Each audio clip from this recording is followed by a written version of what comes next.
Hi, my name is Shannon Vieira. That's Shannonvieira.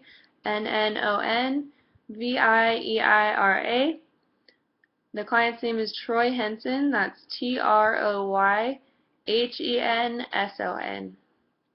He's 28 years old.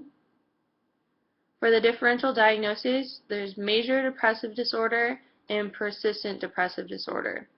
And major depressive disorder was ruled out because persistent depressive disorder is a better diagnosis because the client has suffered from these symptoms for 4 years.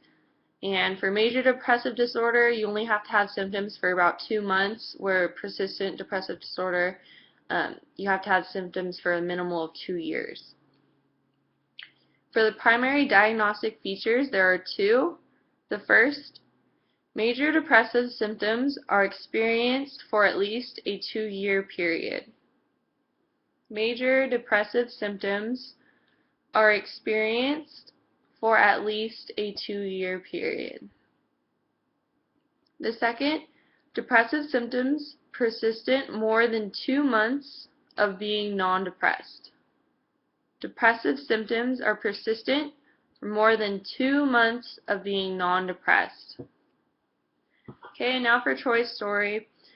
Troy is a 28-year-old Iraqi war veteran. He was hospitalized after a suicide attempt, and when asked about why he committed suicide or attempted to, he said there was no specific prompting for a suicide attempt, just that he was very depressed since his return from Iraq 4 years ago. Troy said that he had a normal childhood, and he never felt like this before he went to Iraq. He had many friends, good grades, many girlfriends, and he was never in trouble with the law. After high school, he enlisted in the Marines because he was deeply affected by 9/11. And once he got to Iraq, he had a difficult time adjusting. He had difficulty sleeping and difficulty staying hydrated. He felt very disappointed in himself for struggling to adjust when other people in his unit had no problems adjusting. He started doubting himself, and he got a lower self-confidence from this.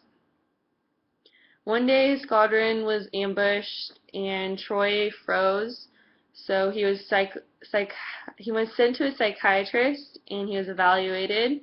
The psychiatrist said he was depressed and he was put on an antidepressants.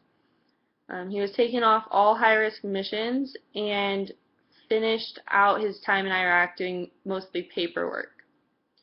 He gradually recovered 6 months after he was taken off his pills. He was very disappointed in himself and his performance during his time in the Marines, and after his first tour in Iraq, he finished the rest of his time stateside. He sees himself as a failure as a man, and because of this, he self-medicates with alcohol, even though he complains he is non-dependent on it.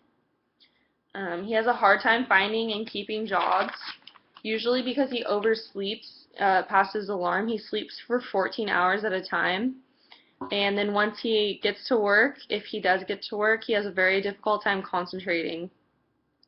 He's been on government assistance for the past year, and it makes him feel like even more of a failure. He has no social life, and the only social life he does is he has a girlfriend that's very loving and been very supportive throughout this whole time. But it is starting to affect their relationship. His lack of desire to do anything puts a strain on the relationship. He says that she deserves better and that it's time he takes himself out of the game. And when the doctor asked what he meant by that, he said suicide. So that's pretty much the story for Troy Henson. The multi-axial. Axis 1, persistent depressive disorder. Axis 2 is none. Axis 3 is a recent suicide attempt. Axis 4, he is an Iraq war veteran, and he is unemployed. So the first, Iraq war veteran, and the second, he's unemployed. And for Axis 5, we gave him a GAF of 45. Now for the theoretical perspectives, there are 3. The first is biological perspective. So the client's symptoms may be from a genetic predisposition with deficits of the neurotransmitters serotonin and norepinephrine. So that, again, biological perspective, the client's symptoms may be from a genetic predisposition with deficits of the neurotransmitters serotonin and norepinephrine. The second is cognitive perspective. The client is experiencing maladaptive thoughts. This may contribute to the development of persistent depressive disorder.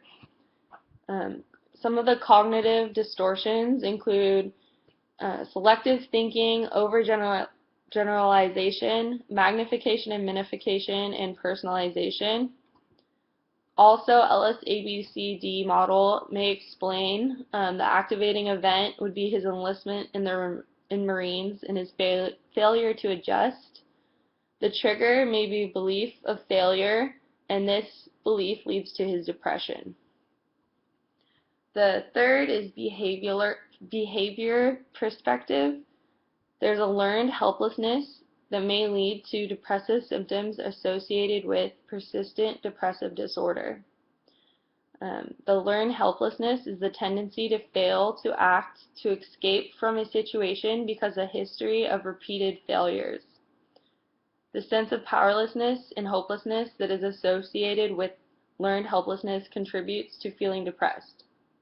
There's also operant conditioning.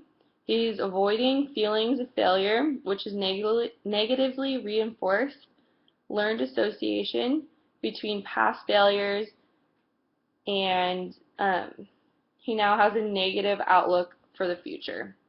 So that's pretty much all for Troy Henson, and thank you.